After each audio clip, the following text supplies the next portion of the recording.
Okay, let's unpack this. Welcome to the Deep Dive, where we cut through the chatter to bring you the essential insights you need fast. Today, we're plunging headfirst into something pretty significant in the world of blockchain and digital finance. We're looking at the XPR network and its big leap onto the Bitunix Exchange. Our sources for this deep dive are a recent press announcement, I think it was August 26, 2025, and a really insightful visual that came with it. Our mission: to figure out what makes XPR Network stand out, what this exchange listing really means, and maybe most importantly, how these developments could impact the future of digital finance for you. This isn't just another crypto news bite. It feels like a window into how regulated digital finance is, well, changing fast. Yeah, what's truly fascinating here is the strategic thinking behind this move. It's clearly not just another token popping up on an exchange list. It really signals a deliberate push by XPR Network. They seem to be trying to bridge that gap between, cutting-edge blockchain tech and the more structured, regulated systems of traditional finance. It's a pretty clear indicator of a potential shift towards, let's say, compliant blockchain applications. Moving beyond the early sort of Wild West days of crypto, developments like this, they're actively setting the stage for a very different kind of digital financial landscape, I think. That's a really powerful way to put it, and it definitely highlights why we're digging into this today. So let's get straight to the news itself. XPR Network is now officially spot tradable on Bitunix Exchange as of August 26, 2025. Now, for those of us watching the market, a listing on a platform like Bitunix is a significant milestone. But why this listing? What makes it such a big deal? And what doors does it truly unlock? Not just for the network, but maybe for us as users or even builders in this space. Right. This listing on Bitunix, it's absolutely crucial. And it speaks to, well, the basic needs for any blockchain network that wants long-term success and, widespread use. First off, it dramatically boosts participation and liquidity. That's huge. When XPR Network's native token is available on a reputable, accessible exchange, it just opens the floodgates to a much broader audience. We're talking individuals, sure, but also, critically, developers, enterprises, maybe even institutional players who might have been a bit hesitant before. So that increased accessibility is just vital for growing a strong, active ecosystem around it. And secondly, as our source points out, this move is explicitly about bringing them closer to the future of regulated digital finance. It's not just about trading. It's really about building trust and showing they're ready for deep integration into the formal financial world. An exchange listing like this, especially one that emphasizes its role in regulated finance, kind of acts as a public statement, saying we're mature, we're reliable. And those qualities are just non-negotiable if you want big players, the compliance-focused types, to get involved. It's a really key step in legitimizing the network. So it's almost like a badge of honor then, signifying a serious commitment to playing in the mainstream financial world. But it's one thing to get listed, it's another to actually have the tech underneath to back it all up. And this is where XPR Network seems to really start differentiating itself, and frankly, where it gets super interesting for us. The source material, especially that image they shared, points to some real standout features, things like instant transactions, zero gas fees, on-chain identity verification, and its alignment with the ISO 2022 standard.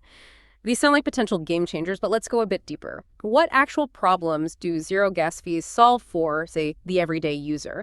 And what's the real impact of on-chain identity? For institutions, sure, but maybe for individuals too. Yeah, you've definitely hit on the core differentiators there. Let's break them down. Starting with instant gas-free transactions. This one directly tackles one of the biggest headaches, frankly, and barriers in a lot of other blockchain networks. Think about it, right? You try to send money, finalize something, and bam.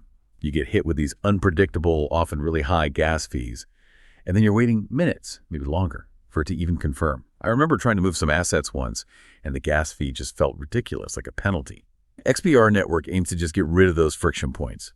For users, that means predictability, cost efficiency. You know exactly what you're sending, no hidden network processing fees tacked on. That makes the user experience way better for everyday stuff, makes blockchain feel less like this complex, costly experiment, and more like, well, a utility that just works. And for developers, they can build apps without worrying about variable transaction costs for their users. That opens up possibilities for things like microtransactions, services that just weren't economical before. It's a pretty fundamental shift in how people can interact with the blockchain without the usual headaches. That predictability, removing that friction, it could genuinely open things up, couldn't it? Making those microtransactions possible, maybe unlocking new ways for creators globally to get paid, especially where every cent counts. It changes the whole economic equation. Okay, now let's talk about the built-in on-chain identity verification. Yeah. The source used that shield emoji, which is perfect security, trust. But, for a lot of people, the idea of verifiable identity on a blockchain, it still brings up images of surveillance, maybe losing that privacy aspect often tied to crypto. How does XPR Network kind of balance that, meeting regulatory needs for the big guys while maybe still protecting individual privacy for users who prefer anonymity sometimes? That's a really critical point, and yeah, it highlights a common misunderstanding.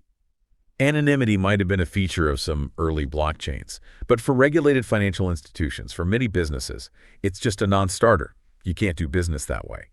What XPR Network seems to be doing isn't about eliminating privacy altogether. It's more about providing a framework where identities can be linked to what happens on-chain in a compliant way when it's needed. For institutions, this means they can meet those critical Know Your Customer KYC and anti-money laundering AML rules. Those are absolutely fundamental in traditional finance. But think bigger picture for individuals, too. Imagine your digital identity, verified on XPR's chain, could maybe wipe out certain phishing scams, streamline secure logins for everything from banking to maybe even social media, provide irrefutable proof of data access when needed. It goes beyond just password managers, really. It's a potential shift in how we secure our digital selves. It fosters trust, accountability, builds that robust, secure, compliant foundation that's just vital for institutional adoption and big enterprise use. It seems to be about enabling choice and compliance, not forcing one over the other. That's a compelling angle, moving beyond just ticking compliance boxes to actually offering a proactive defense against digital threats. And that ties in nicely, I think, with the ISO 2022 standard compliance. You mentioned this is key for true financial integration. So now for our listeners who might not be familiar, what exactly is ISO 2022 and what does it really mean for XPR Network to align with it? Is it just about compatibility or is it deeper than that? Yeah, connecting this to the bigger picture.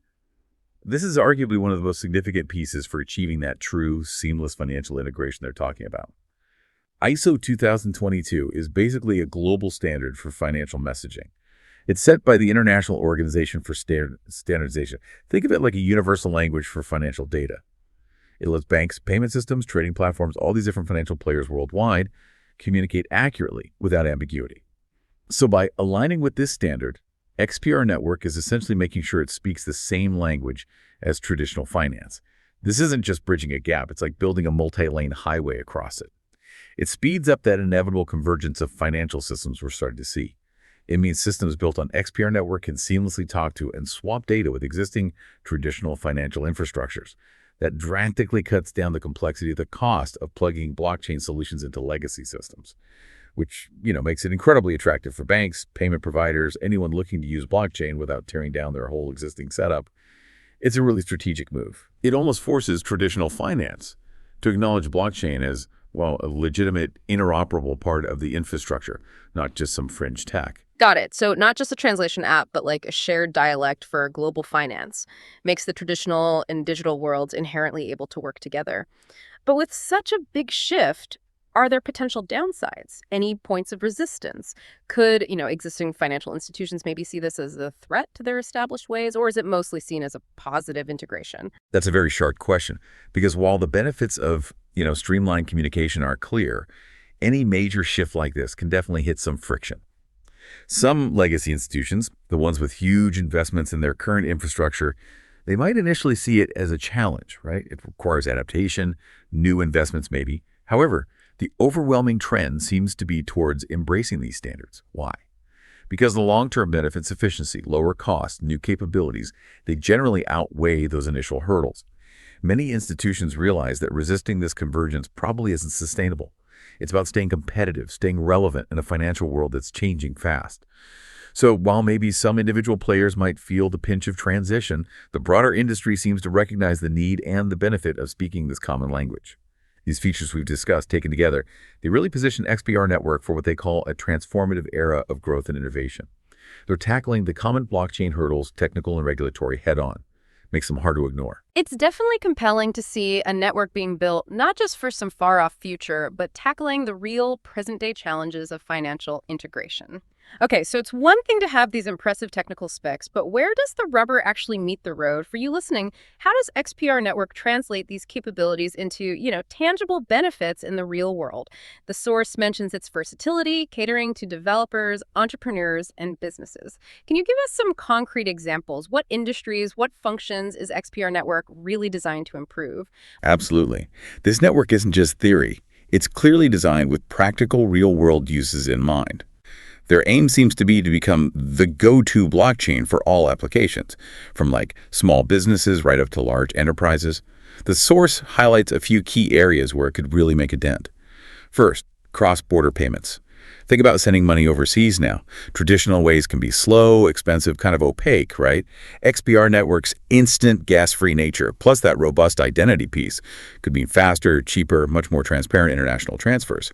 That's a huge win for businesses, for individuals sending money home, cutting remittance costs, wait times. It could really boost global commerce. Yeah, that makes a lot of sense. What else? Next, supply chain transparency. Tracking goods from, say, a farm to your table or a factory to a store. It's incredibly complex.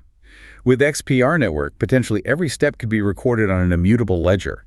That gives amazing visibility, helps verify authenticity, cuts down on fraud. Good for businesses managing logistics. Good for you if you want to know where your food or your products actually came from. Imagine scanning something and instantly seeing its whole journey. Okay, that's powerful too. Then there's the tokenization of assets. This is a really hot area, turning real-world things, real estate, art, maybe even company shares, into digital tokens on a blockchain. XPR Network's features, especially its focus on compliance and identity, make it seem like a pretty ideal platform for this. It could open up new investment opportunities, make assets that were hard to trade before much more accessible, more liquid globally. Right, breaking down barriers to investment. It also enhances DeFi, or decentralized finance. DeFi has exploded, but issues like high gas fees, sometimes the lack of verifiable identity for certain institutional-level services, those have been limitations. XPR Network's unique features, zero gas, built-in ID, could make DeFi more efficient, more secure, and potentially more appealing to a broader audience, maybe even those institutions we talked about. And the last one mentioned. Finally, digital security. Using those on-chain identity capabilities, XPR Network could offer really robust digital protection. Imagine a future where your secure on-chain identity helps eliminate phishing, streamlines how you log into sensitive sites, provides undeniable proof of data access. It moves beyond just protecting passwords to maybe fundamentally securing your whole digital life online, protecting information, transactions, with a level of integrity that's been hard to achieve before. Each of these shows a clear line from the network's core tech to real benefits across different sectors. That really does paint a picture of a very versatile, very robust ecosystem being built. And, it's not just talk. There seems to be tangible progress showing they have traction, they're ready. The Q2 2025 report, which our source references, gives some concrete evidence of growth. What were some of the key milestones in that report? What shows XPR Network isn't just, building a vision, but actually executing? What stood out to you? Yeah, that Q2 2025 report provides really vital proof points. It shows momentum, active development. These aren't just planned features. These are metrics showing real-world adoption and growth. Reinforces that commitment to financial integration. First, the network surpassed 700,000 accounts. That's a pretty significant number. It indicates real user adoption, real engagement. Hitting that many accounts suggests a growing community, people actually using the network. It's a clear sign it's not just theoretical. Okay, 700,000 accounts. That's substantial. Definitely. Secondly, and this is quite telling, they added Daprdar as a block producer. Now, for listeners, a block producer is basically a guardian of the network, right? Validating transactions, keeping things running smoothly, securely. But getting Daprdar involved is significant because of their reputation. They track and analyze decentralized apps. Having them join is like a major industry analyst joining the board. It's a high-profile endorsement. It strengthens the network's decentralization and its credibility. Signals real confidence from a respected name in the space. Right, that's a big vote of confidence. Exactly. And thirdly, the network expanded its DeFi offerings with loan rewards across major assets, BTC, ETH, XRP, LTC, others mentioned.